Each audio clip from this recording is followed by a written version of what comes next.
All right, folks. Welcome to Three Beers, One Cup. I'm your host, Macho. And over there we have Pinky with me today. And we're going to be dealing with the elections, unfortunately. I'm sure you're probably tired of it at this point. But it has to get talked about.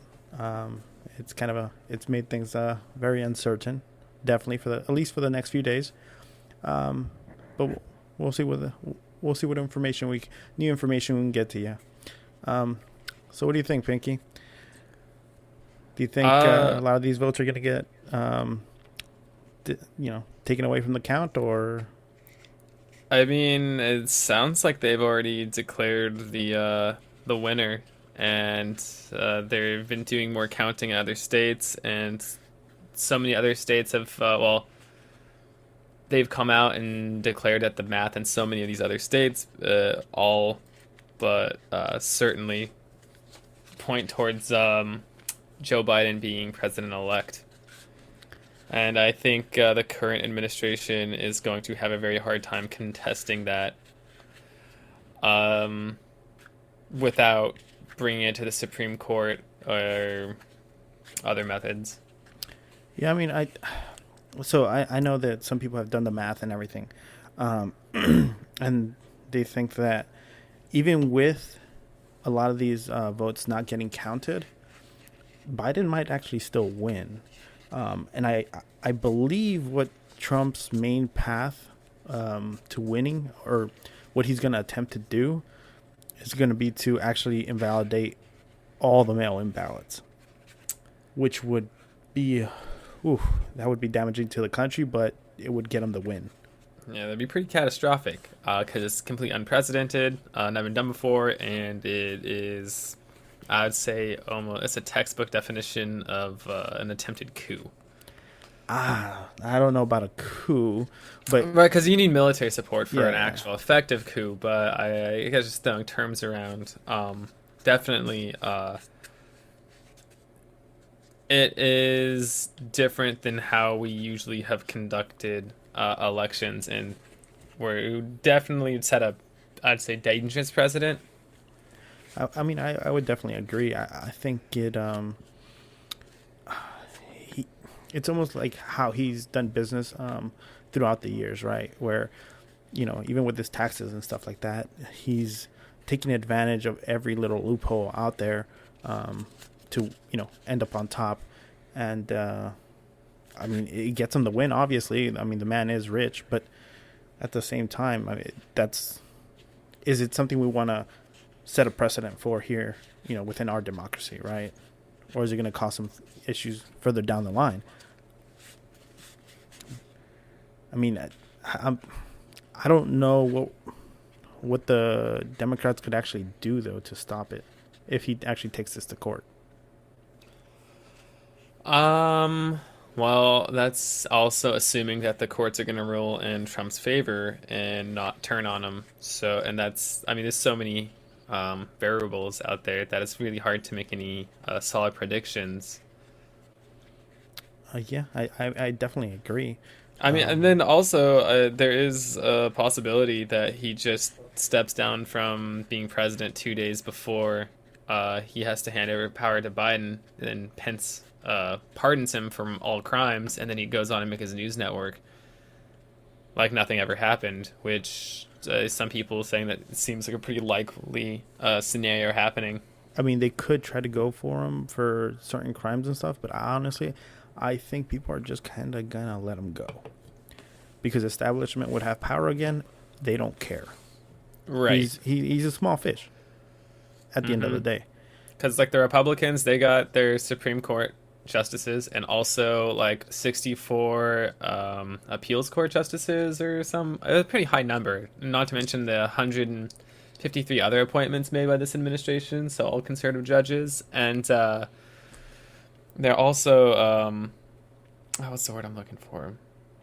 Oh yeah, and they didn't lose control of the Senate, and it looks like the Georgia runoff races. It's, I mean, they might lose control of the Senate, but if they get to what is it, 20 January, Hmm. and the Senate is still majority Republican, I'd say that that is a big GOP win because they keep the Senate, they keep the Supreme Court, which means any movement by the Democratic administration is going to be extremely uh, burdened and not able to actually I mean, enact Biden will any end up being a policies lame duck president, for the essentially. first 2 years at least, Yeah. unless the Senate races in 2022 actually prove to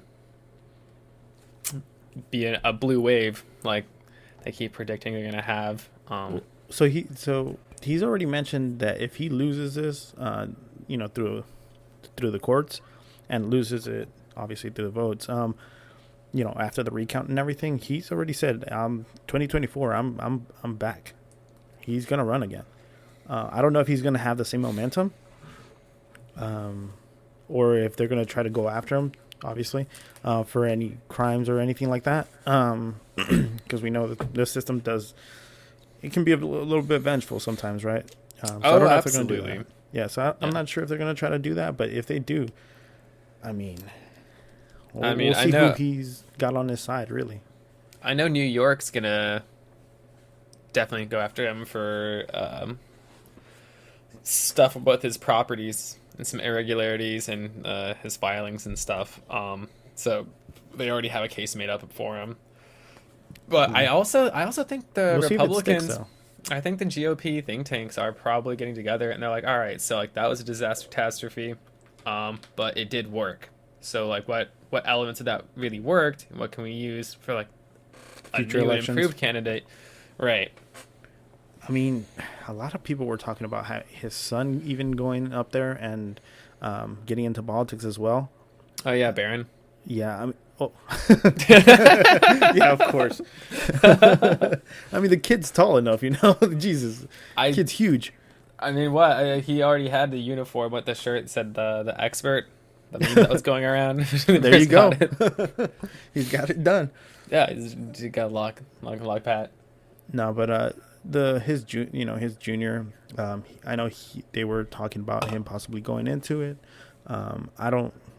Honestly, I really don't see it, just because the conservatives really, they don't necessarily. I don't think they really like Trump, but they're okay with him. I'd say a good portion of them really doubled down with them this election period, and I think a big portion of that wasn't like. So I personally think a lot of his policies were not the best, and us alienating some of our longest allies is definitely not good for national security, and it does nothing but lets Russia and China further develop stronger footholds in the international community and like the politics there, which is also not beneficial for us in the long run. That's an entirely different conversation. I mean, I can see where he has some holes in his foreign policy, but there's certain things that I've appreciated, like even something small like today. He signed an executive order blocking investments into businesses that benefit the Chinese military. So he does have. I mean, I think everyone knows at this point that he has really one enemy. You know what I'm saying? That he really focuses on, and that's China. Yes. But no. The point that's a good thing. But the point I was making is that through all these botched policies and I guess some of his remarks against military members and like the Gold Star families. With all that being said, a lot of people still voted for him, and I think the big appeal of him was simply just how mad it made liberals. And you'd see him go online, and you'd see him rant and rave, and like just the news was just dominated by dissatisfied liberals, and the people just really responded to that. They're like, "Yeah, awesome." So, I mean, I think it's because they got tired of the liberal policies, though. Particularly in like large cities and stuff, people are getting tired of it. That's why they're fleeing, like California. Like there was a mass exodus for the last few years. People are just tired of these large cities that are putting policies in place that just don't work for them, or that they see it as unfair. A lot of these policies, there's like certain portions of them that I really do agree with, but I also see where they are failing their constituents.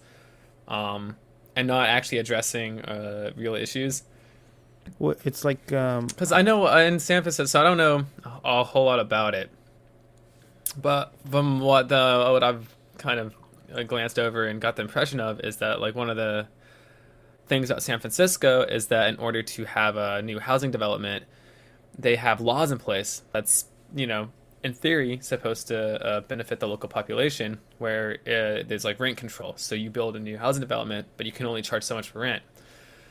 Um, and because of that, a lot of people are just like, well, now we're not going to build anything new, and then they just buy an older building, and then they just charge out the ass for rent, and then it like just keeps forcing people further and further away from San Francisco, and it's not actually helping the locals at all unless you already have a bunch of money. I mean, that's kind of happened all around in all the major cities, really, if you think about it.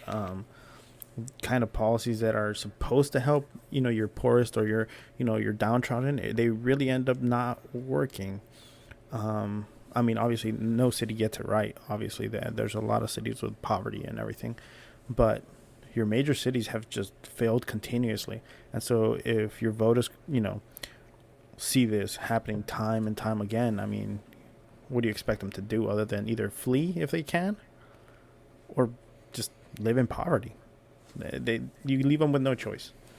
Well, I mean, and fleeing is also, I mean, the cost for actually leaving a situation like that is, I mean, a lot of people don't, I think, take into account just how difficult it is to leave a city and just get a new job at a lower cost area. Because if you already have a bunch of debt, like, you're not getting a rental car, you're not going to get a U-Haul because you can't afford it. Oh yeah, I mean, I've looked into it. I Applying for did an move across the apartment, country as well, so right? I mean, it can be, it can be so limiting because, so let's say you get a moving company or something like that, it's going to cost you, for a small home, it's going to cost you, Jesus, like $6,000, and most people just don't have that kind of money to just save up. And if you're going to rent even a truck, it costs you like $5,000 or $4,000 to rent a truck, to be able to drive it because of the mileage. That's it, of course, if you're going cross country. But I personally have bought a junk truck for $600, had the title and everything. So it's like, well, like I don't know. It's crazy. It's very crazy. Just the costs that are involved with actually getting, yeah. Like to not be in like a that's. Anyways, we got kind of off a topic there. We're talking about the election. Yeah, we did. Inequality, amongst people and all the different incomes and everything. It is definitely an important topic, but I think. Well, I mean, I know it contributed a lot to the election results. Definitely. Especially in the minority community, there was an increase in support for Trump. I mean, the minority community, large, they definitely voted by and large for Biden, but the fact that Trump actually saw an increase in his support, he saw an increase in votes in general as well. So, I mean, that alone is pretty insane. And I think a lot of minorities went conservative because they kind of. So a lot of minorities in general were conservative, or at least in the Hispanic communities were conservative, but they never voted conservative because of the immigration issue. But I think as time went by, they're like, well, I kind of don't care anymore. Just help me get out of the poverty, right? And so they kind of were like, well, I'm gonna have to try something new because I've been doing the same thing over and over again and it doesn't work. So I think that's kind of what pushed them over the edge, really. And I mean, quite frankly, Biden and Harris just they were not out there, they weren't motivating people. I mean, the lack of energy there was pretty obvious. I think the main appeal why they ran them as the DNC picked the candidates is just basically to get politics back on a somewhat normal track of where it's been before. And I think that also contributed to why the Trump vote was a little bit higher this time than last time, because people, I mean, there's still a big portion of the population that I don't think they necessarily like Trump and his policies, and I don't think they necessarily they don't support like a lot of the stuff that he's been doing. But I think they're very. It's just that's them showing like that's the only way they can show that they're dissatisfied with the current system in place. Like how they go out there and they say like, "Oh, people love their private health insurance," and I can promise you, a lot of people don't really like haggling for stuff that could necessarily, it's like life and death or put them on to bankruptcy. I don't think a lot of people like being tied to dead I end mean, jobs, but just so they can have health insurance for like their family and kids. But well, I mean, obviously you're posing like your worst case scenario, but you're so I there's mean, the people from like largest Cuba reason for and stuff. bankruptcy is Well, I'm aware it's your medical, um, but a lot of people that come from like Venezuela and Cuba, I think they see it as like it's an overreach of the government power, and they don't want to leave it up to the government. Which I mean I can understand it, um, especially if you don't have a stable government. I mean you're not gonna get any help. Obviously we're I would hope we're a little bit beyond that, but I think that was one of the contributing factors. Like they don't want that overreach from the government, and so I I think that played a big factor in there. so the pollsters completely got Florida wrong. They're like, we're gonna flip Florida, and Florida's like they doubled down red. Um, and it's because I think people were assuming that the Latin community was a monolithic group, and it's actually not. And the Democratic Party, like certain elements of it. Now, I know the way they're using the term socialism isn't what was implemented in some of those other countries that have experienced a lot of stuff, but like you can't really expect those people to just understand that like oh like this word means something different over here because when they hear like when people have candidates in America like we're going to be socialist, we're going to do socialist stuff, all they can think of is well the what they tried like what they're trying to escape. So I think you saw a huge turnout in some of those places as a direct opposition to what they're perceiving as basically so like Canada's trying to make America like Cuba or Venezuela. Yeah, I mean, there's a lot of people, especially. So I'll use Fox as an example. Not so much anymore, I think, because Fox is there's some control issues there. But the idea that well, the moment you get like socialized healthcare, you're going to become like a communist country.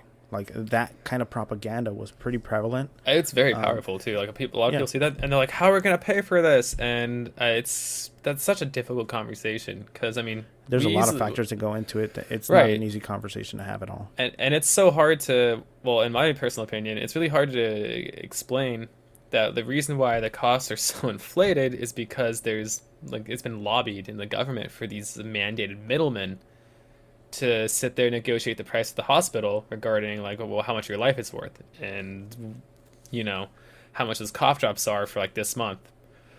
And I if that industry was even if you didn't get rid of it, you just regulated it, I'm pretty sure you can drive healthcare costs down because a lot of other countries already do that. We definitely can. I mean, we did take some steps. I think with this administration, we did take some steps to lowering the cost. I don't think they were sufficient. Just because I mean, I do believe in kind of a government option that's actually viable, not the watered down Obamacare that came out. But I think there's definitely a place for it, especially when you have families out there that, I mean, you don't know who these people can become, but you have to invest in your community, right, for it to actually see something flourish out of it. I mean, I think that's the whole point of a country, right, to see everybody could come up together, I mean, it's a matter of not national alone. security. The whole school lunch program was because when they're trying to draft people, they realized that to send people to Sling Lead in Europe, like a lot of those people, also in the Japanese or the Pacific theater, they realized that a lot of Americans actually were not fit to actually go and fight, and that was back then when the requirements to go fight a war was a lot lower. Yeah, I mean, So we're definitely we definitely have some health issues. I believe it was something like, isn't it like over like 75% of people that aren't eligible to join the military? I think it's like more like it's a number like 50 or 60%. Like right off the bat out of high school, they're not eligible for military service. Like if they got so they are eligible for the draft, but if they got drafted, they would probably be denied. Yeah, so that can definitely play some factors in there, and obviously your national security. But just having such a small quantity of people available to actually, protect your country if something were to happen is actually, I mean, it's pretty astounding that we don't actually put more money into, um, teaching about health, fitness, proper methods of eating. They don't teach that stuff in school. At least not when I was in school, right? I mean, they kind of went over it like back when I was in school in Arizona, but it definitely was inadequate, I'd have to say, in the public education because the Arizona State Education Board, I don't know how they got lobbied to do this, but they push a very right curriculum, especially in my part of Arizona, where even for the biology class, if the teacher went to go talk about evolution, he had to do a trigger warning and be like, well, we're about to talk about evolution, and the requirement for him to, so was not required to talk about evolution, but if he was going to talk about evolution, he had to talk about creationism, and before he talked about evolution, he had to let there be like a period of time for like the kids in there who did not believe in it to leave the classroom. Now this is on like the state mandated exams. So, wait, you're saying that like creationism itself is on the exams and stuff? No, it's not. But those individuals back when I went through in 2000, like 2009 time frame. I don't know if it's changed now. It's been about like 10 years. But back then, they had to do a disclaimer. And those kids got to go and sit in a classroom and just watch some Christian stuff. And then when they got back, then he's like, all right, so then here's the theory of intelligent design. And it's crazy to see kind of like how politicized just even science is now. And I think the 2016 election results is a huge reflection of the propaganda campaigns from both media sources and the disenfranchisement people are feeling about their government. And I think that kind of explains how we're in our situation right now today with this is a good like a sizable portion of the population that they do not think the election results right now are legitimate. I mean, I don't know if I could conflate the two because, I mean, there's actual whistleblowers out there. The evidence is, I mean, the videos are out there of people literally tearing apart ballots. I mean, it's a lot more prevalent. I mean, there's whistleblowers back in I'm not 2016 about Russian interference. And okay, and we investigated that, right? And we invested, so we're going to investigate this, as it should be. Just because some people don't believe it doesn't mean that you shouldn't investigate it. Oh no! I'm not saying we shouldn't investigate it. I'm just saying, the allegations happen, then I mean, I don't think you can say like, oh, this is a video of this person burning ballots, because I saw those videos and it turns out it was actually a ballot box in Belarus. It wasn't even an American one, and they're posting it as like, oh, look, see, this is what the Democrats are doing, and it's like, well, I mean, maybe, but not in America, like at least not in this video. Well, maybe not that video, but there is evidence. I mean, there's already, I want to say there's over about 100 different affidavits, which obviously are, I mean, once you sign an affidavit, you can be, put up for perjury. So there's over 100 of them stating that there was not necessarily fraud, but impropriety. And it obviously, so a lot of people fail to think about the fact that impropriety could mean it's one lone person out there not following the rules, and when he doesn't follow the rules, maybe he's like a manager of a poll station, and therefore that whole poll station is messed up. That can happen. It has happened. Well, in my opinion, from the evidence that I've seen, I think it has happened. I But just I don't think there's a massive cabal running everything. Um, I mean, there's a recent whistleblower actually that came out from Dominion, um, and she was saying that the way they were running uh, the ballots through the tabulator was incorrect, and therefore causing, I think it was like 4 times the votes to be counted from one vote, because they would run it over and over again through the same machine. Now, obviously, it's going to go to court, and we're going to find out if all this stuff is true or not. But that kind of thing can happen. Um, I, I know there's some people who are talking about some of the code or some of the updates that went out for the tabulators, or apparently they got like an update the last minute. That I don't think has been proven yet. But if it is proven, I say go for it and investigate, or obviously find out if if it's reliable or not. But I guess and we'll that's see. fair. That's Yeah. fair.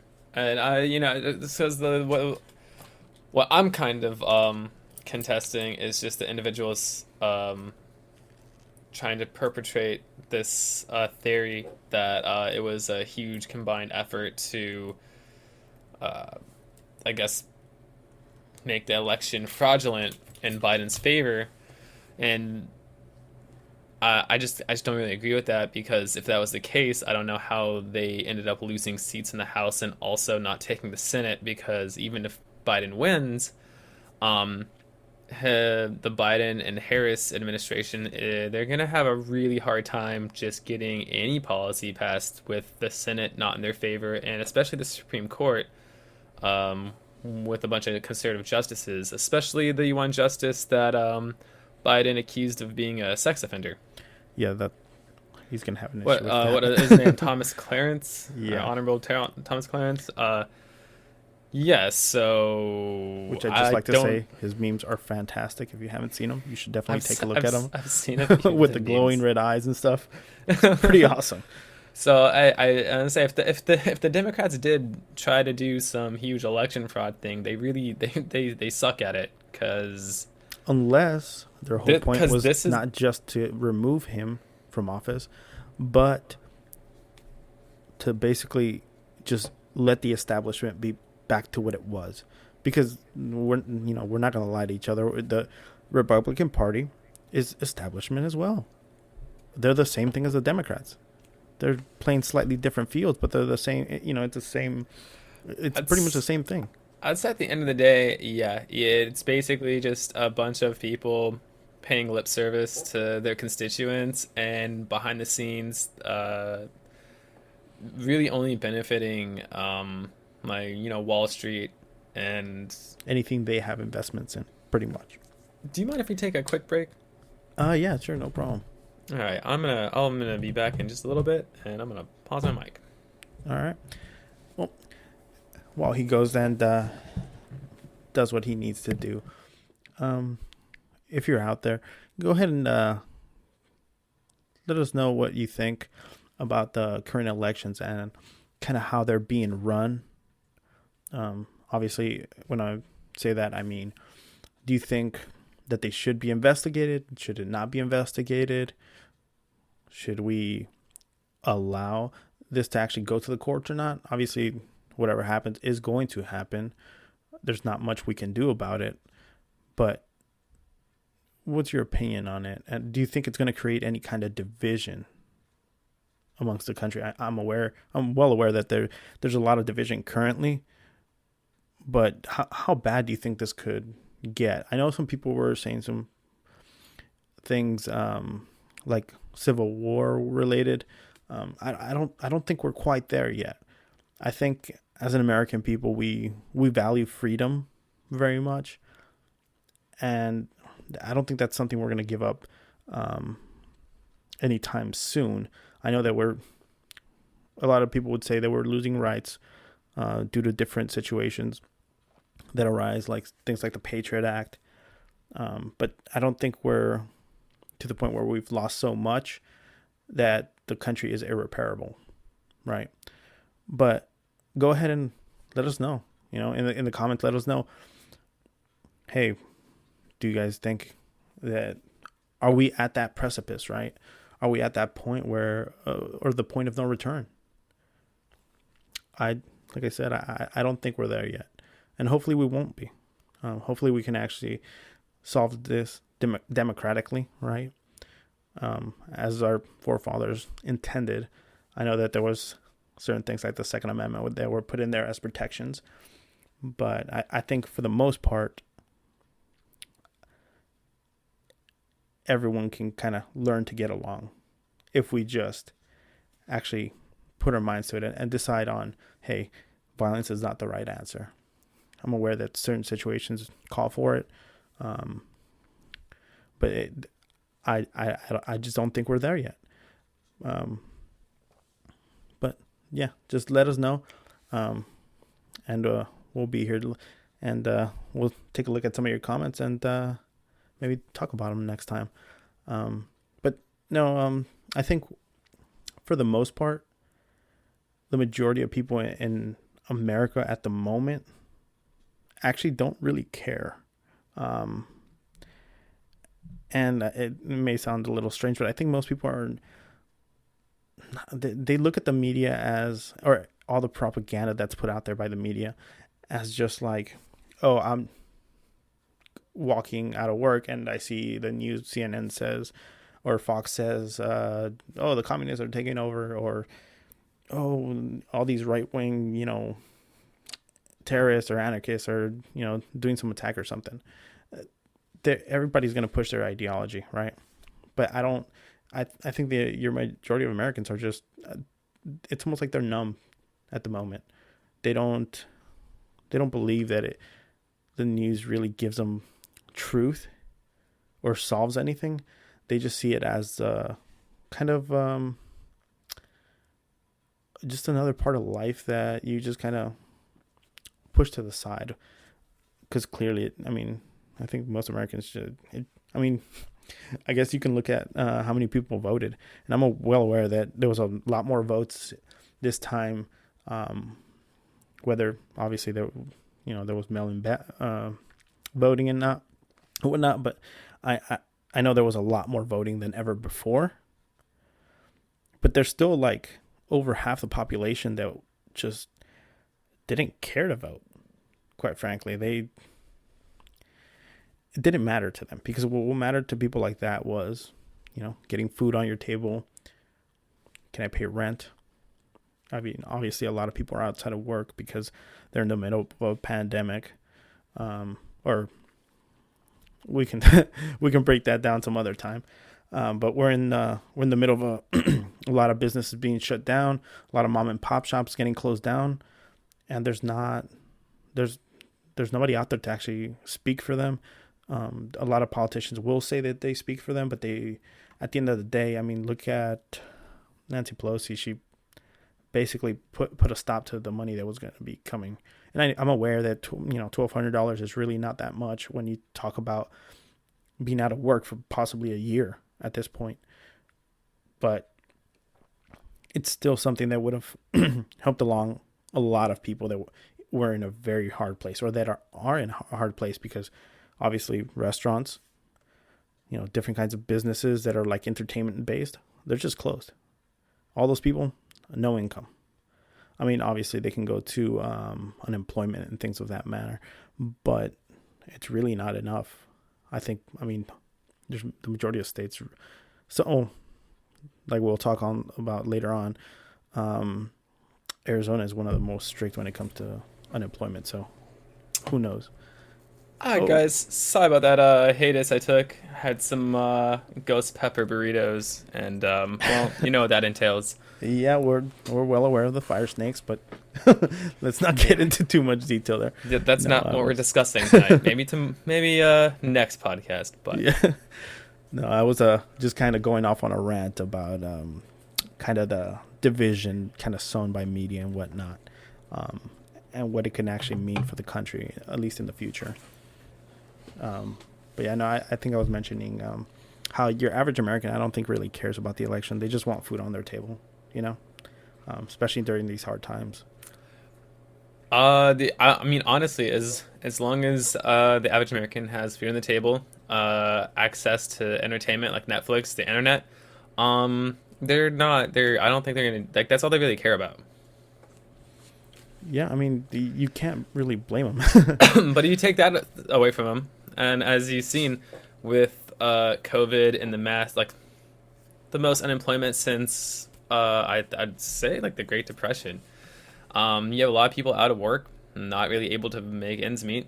They have a lot of time on their hands, and so they have more time to go out there and protest because they like their grievances are not being addressed by their elected officials, and all this like mass unrest. I think it's only going to get worse if there is nothing done to address our current situation. But I mean, it can and be then this difficult. and this There's no this vaccine election at the is moment. and you know what? There's not gonna be a vaccine. I don't. I agree. I think this is something we're going to have to weather through as an American people and just kind of push through it. I'm aware most people don't want to get it, but the rate of mutation, from what I understand, is pretty wild. If it mutates that quickly, that can basically make a vaccine unusable.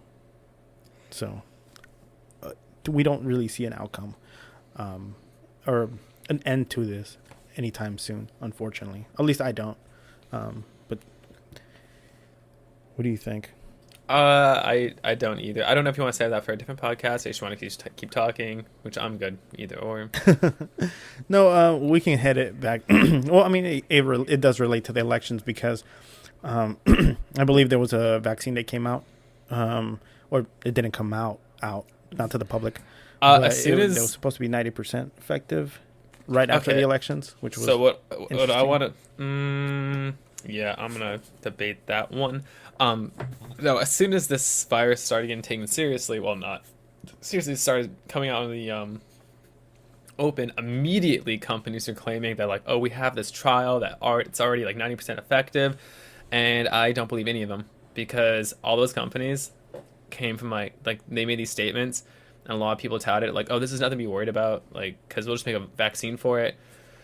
And it's like, oh, so you don't think these companies have any like skin in the game? Like they don't have stock prices, like in shareholders, and calling me shocked when we still don't have a vaccine and people are still claiming there's going to be a vaccine soon, and there's not. And then there's that mutated strain that's actually infecting people now from Sweden. That the Swedish health I thought it community was has already Denmark. said, The one for the minks you're talking about? yeah, I'm pretty sure that was Denmark that went through and like killed like 16 or 13 million or some insane number of minks because they already had like I'm pretty sure they already had human transmission. But yeah.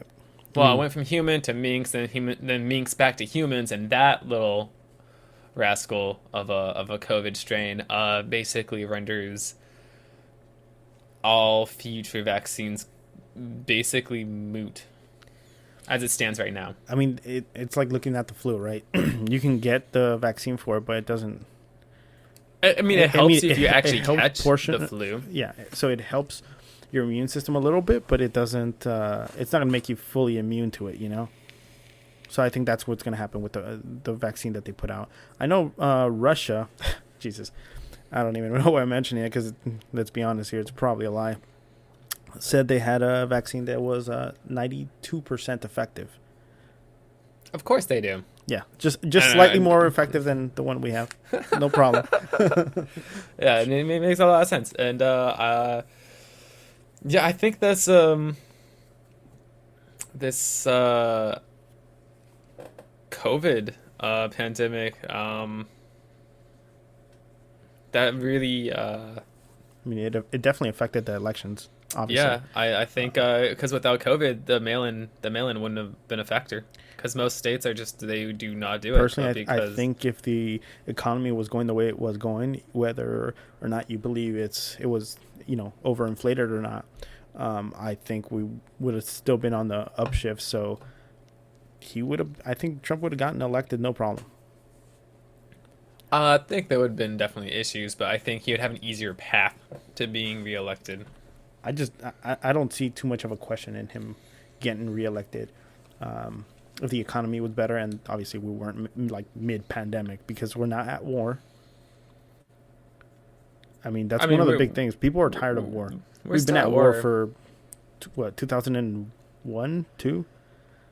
So that's I about mean, like for what there's America's total generations that grew up combined in it. history So of like 240 plus years, we've been at war for like 230 of those bad boys. So, I mean, I think we've always I'm been at war. So, well, yeah, absolutely. But to have the same enemy for that long, that's Vietnam was from like what 56 or 54 to like 1973. I'm just I my mean, as society progresses, we're less prone to be acceptable, like to be accepting of war, though. Especially with the new generations and stuff, they're well, I mean, definitely finding better ways to communicate. Obviously, because I mean, you can communicate instantaneously now. But I think people are definitely finding other methods other than directly going to violence. Not that it doesn't happen, but I think the new generations. I have hope that they're following a different path. yeah, definitely. But now to get back to the election, do you think that obviously there's division amongst the country? Do you think that if Biden takes the presidency, right, or if all goes through the courts and Biden is still found to be the president, do you think that's going to create a rift? Because obviously Trump going into office and like through lawfare would definitely create a rift. We know that because what we've seen the last few months, right? But Biden taking power, do you think that would create an even bigger rift? I mean, there's so many different variables to that. It depends on how the transition of power goes. Um, if I mean, if first hypothetical, if Trump went out there and he just triples down and just like this is being stolen, this is a fight for the soul of the nation. Action needs to happen now. And I mean, essentially calling people to arms, I think things could get very dicey very fast. If he just kind of makes a few tweets and says this is bullshit and goes about his you know transition of power or whatever, and then starts his own news network, I think people will just watch his news network and be like, oh yeah, this administration is like I mean, false or whatever. I know But that he's very bombastic and everything, but I don't see him going out there and declaring war. yeah, I don't see that either. So It's that just I it think doesn't make money, and he's a money man. He's a businessman. He's not gonna. I mean, obviously, there's money in war, but not civil wars, not like that. say I don't think any of these large corporations could stomach American civil war, because that would pretty much destroy Everything, the entire world economy. most definitely. At least for like the minimum, at least in the next 5 years. Oh yeah, I mean the repercussions would be felt throughout the entire world, and for a fact that if there was internal warfare, I mean obviously depending on if we're talking like boots on the ground like militants and stuff, or if we're talking about little skirmishes here and there, but that kind of violence will spill over to neighboring countries. I And think I think it would look a lot like the Troubles, like what Ireland so experienced like small with skirmishes here and there, and then some like really a bad ones. bombing here and there. Yeah, just a few things. I don't think it. I mean, for it to devolve into like a Syria type situation, I'd say there'd have to be a lot of interference from foreign actors. I mean, they're And willing to do it. We well, know that for a fact. I know they're willing to meddle with our affairs and keep us off balance so they can have more say in the world. community, but I don't think even the world powers that don't have our best interests at heart, even like Iran and Russia, I don't think I think that they recognize that a completely destabilized United States would be pretty Catastrophic for them as yeah well. catastrophic for the world economy, which I mean, we have a lot of nukes, so you probably don't want those going to the wrong hands. So, yeah. I mean, it's I certainly think their possible. So. best. I think a lot of people, well, at least a lot of world leaders, they kind of recognize the necessity of America, but they also want to Limit wrangle its in influence. like limit, yeah, our influence. I mean, you can if you, I guess, if you take their approach, or if you take, like, you look at it from their perspective, you can understand why you don't want somebody meddling in your country and your politics and everything, because we do that quite a bit. But I don't want to say that the world kind of asked for it, but it's a position we kind of fell into, right? Or we put ourselves into. It's not like we're just gonna leave it, if you will. Well, it's like almost impossible to leave it, but that's also a different conversation. It's not like the election. Yeah, I no, mean, no, no. there's so many things to talk about. There always is, right? And just another rant. Hmm. But no, with the election, honestly, I don't see him fighting it once it gets down to the bone. Once it's all said and done. Then again, there's not a whole lot he can do, right? That's so if it doesn't go to the Supreme Court, and that's just assuming that the Supreme Court would rule in his favor, because I mean, like you mentioned before, you don't think the Republicans are actually like for Trump. He was just I mean, they the know they flavor have to of the follow. Yeah, they have to follow the trend. They have to follow the populace because he's the guy with the votes. He makes Mhm. you happen. But I think most Republicans aren't that. They're definitely not that. I mean, They're just the McConnell has same been thing running as the everyone show else. for like decades now. So He is kind of a monster when it comes to politics. He's good at what he does, I guess. But then again, I don't see that much of a difference between the Republicans and Democrats. They're all just one big blob to me for the most part. They say they want different policies, but at the end of the day, when they come fully into power, they don't follow their own word. see, I don't think that's fair to do that, because you also have to take into consideration like the past like what 50 years of administrations, just like how often you had a House, a Senate, and the presidency actually be able to push forward policies without being quagmired in certain things. And But that's kind of how uh, our system is meant to work, though. right, and it makes the whole process of doing things very slow, and it looks so it makes both sides look the same. But I don't think I mean, they are entirely. so I'm not necessarily including obviously your like progressive types or your like your real like conservatives, like people that are like highly religious folk, like not just conservative. Paul Ron or Right? no. There's Ron Paul and what's his son's or the other guy, the other Paul guy. I think I know who you're talking about. Dude, I'm terrible with names. Yeah, same.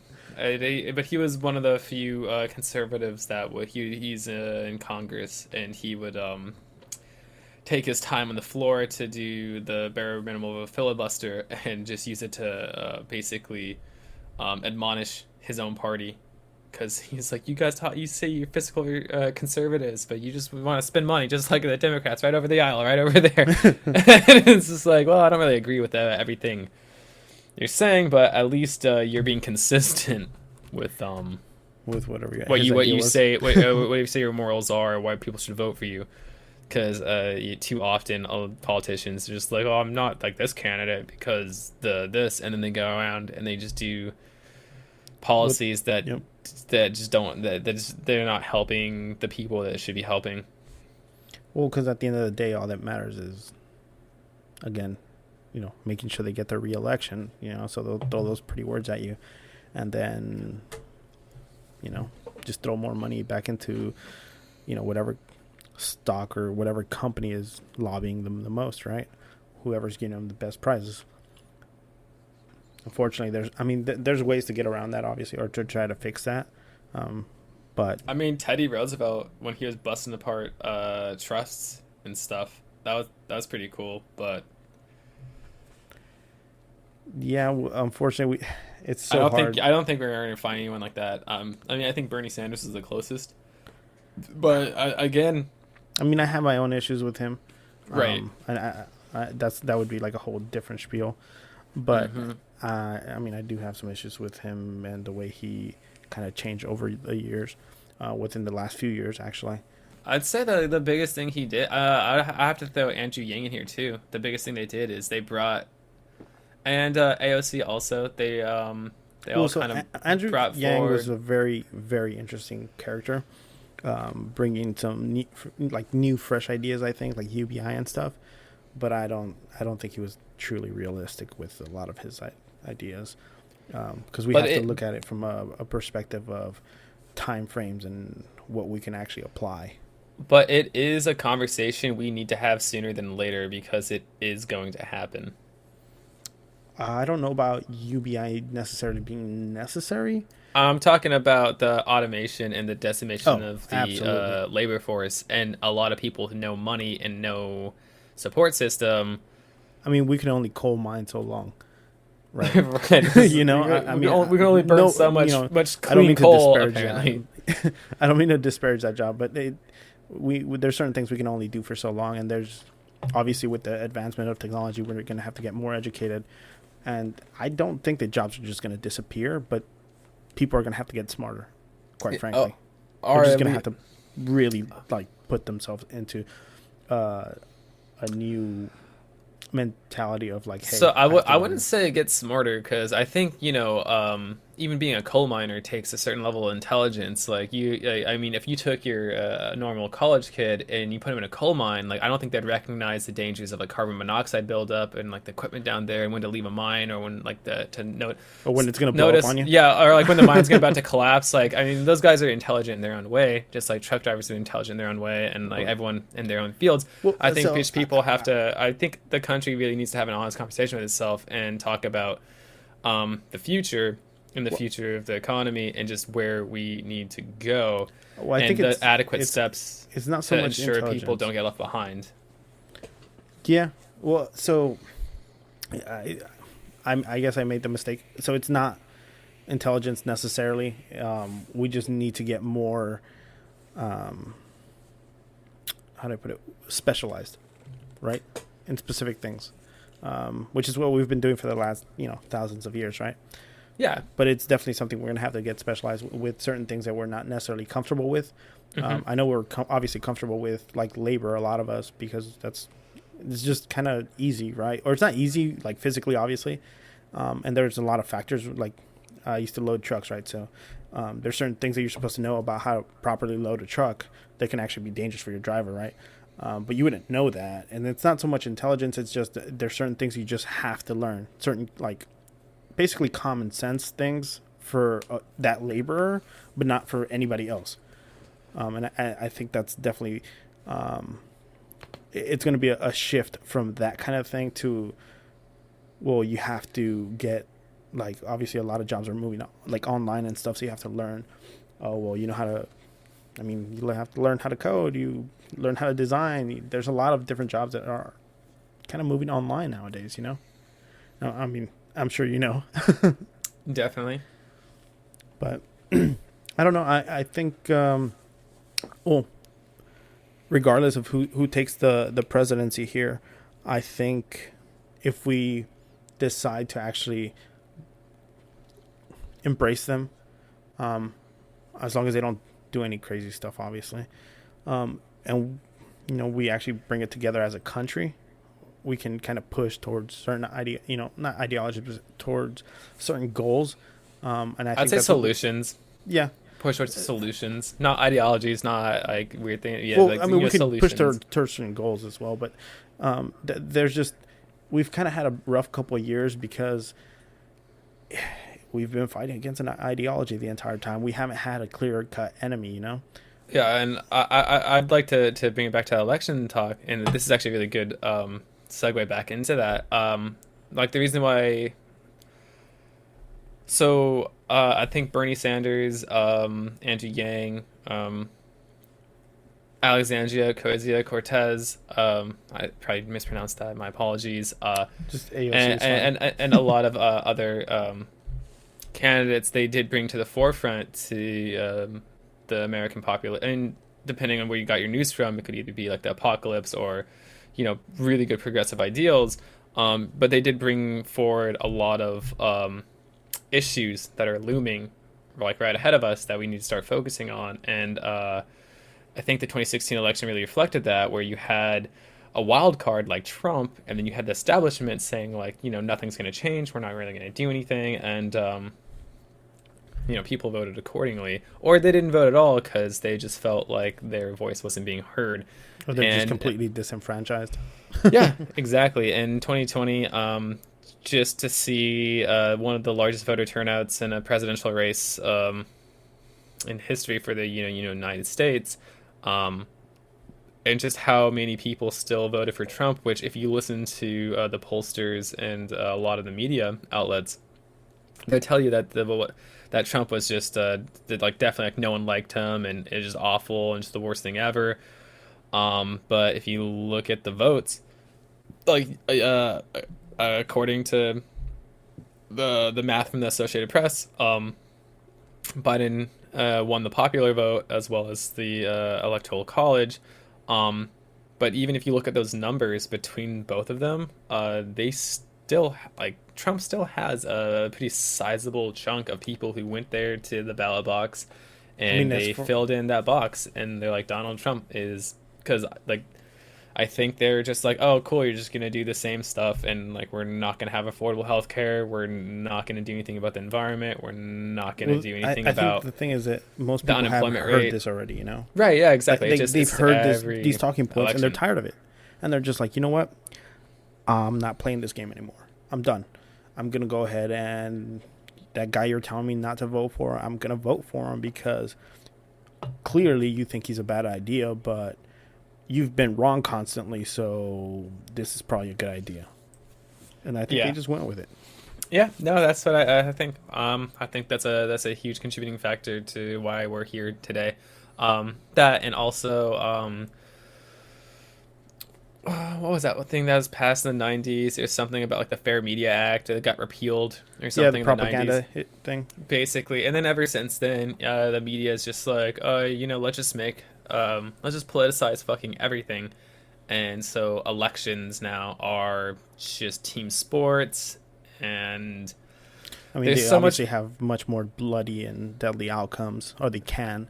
And so, I mean, and a different facet of this that also is, I think, is contributing is so back when Obama first got elected and the second got elected, social media was very much in its infancy. It really wasn't being used to, and the algorithms they use to like target people and give them curated content so they get more clicks and more profits. Now since social media is so out there, and all these algorithms are out there and they're just feeding these people content they want to click on, people are just getting in these reinforced bubbles. Yeah, on all everything, like libertarians, everyone's in a tunnel, anarchists. They can only see one side of things. Yeah. I mean, it's so unfortunate because social media had so much potential. I mean, I think it still does, but the fact that you can, I mean, you can go out there and you can get your feed completely tailored to you. That can kind of pose a problem, right? Because you're locking yourself off only to ideologies that you like, and therefore you don't hear the other side of the aisle. And that's really not how our country's meant to work, right? Our countries were meant to work with, hey, I'm going to work with you. I don't necessarily agree with everything you have to say, but we're going to, we're going to agree on something. We're going to meet right in the middle, and we're going to make it work. Unfortunately, with social media, you can't, or you can kind of get away from that completely and just you bypass it. You can bypass it. You're just like, well, like my like neighbors and stuff, they believe in vaccines and I don't. But this weird group over here with a doctor in it saying vaccines are evil, and so I emotionally feel like that's right, so I'm going to go with them. And then they all start talking to each other, and they start building up on their own claims and using their own evidence. And you have like these It's communities confirmation popping up. bias, you know, and people continuously do it so much that you have somebody who has some pretty outlandish ideas, and that there's just no one to rebuke them because they've sealed themselves off in this little tiny world, where they have no connection to anyone else other than the people that they agree with. Because instantaneously you just go, well, I'm going to block you. I don't like your opinion. And it's pretty damaging to the country. Obviously, I mean, we see how these elections are going, and that's obviously quite damaging as well.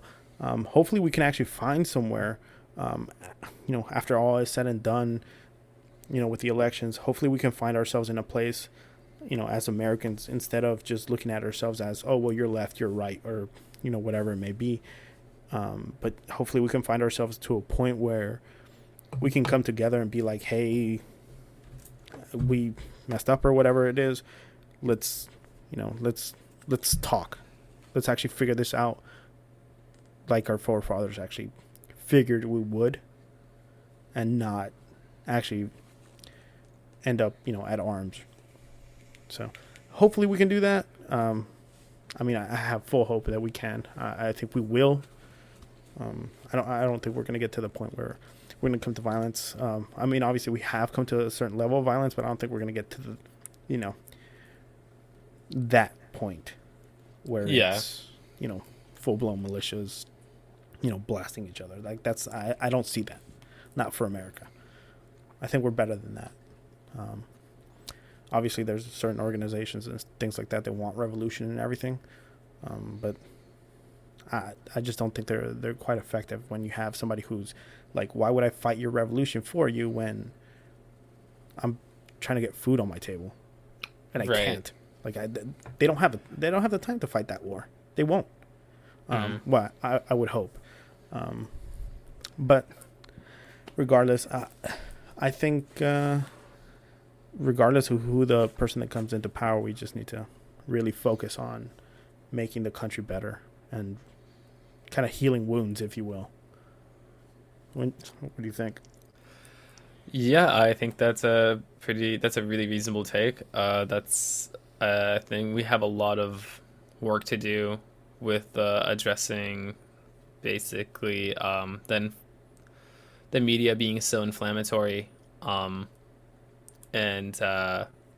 also social media bubbles are another thing, and it's going to take a lot of work, and hopefully people are recognizing just kind of the hurdles we have in place right now, and we can move forward and address those. Yeah, I kind of think that's actually a really good way to kind of end this. If you're out there listening, hopefully you got something out of this. Obviously, maybe learn something new, maybe just reinforce your ideology. I don't know, but hopefully you actually, it gave you something to think about. Hopefully you can actually go ahead and next time give us a like. Why not? Or a dislike. I mean, live your life. They actually both affect the algorithm the same way, so I don't care. Yeah. But yeah, no, go ahead and tell us what you guys think. We're always open to some improvements and whatnot. But yeah, you guys go out there and have a good time and enjoy the elections. Right. Yeah, we will see you all next podcast. This is Pinky signing out. Macho, I'm out. You have a good one. All right. There's 3 beers, 1 cup. Have a good one.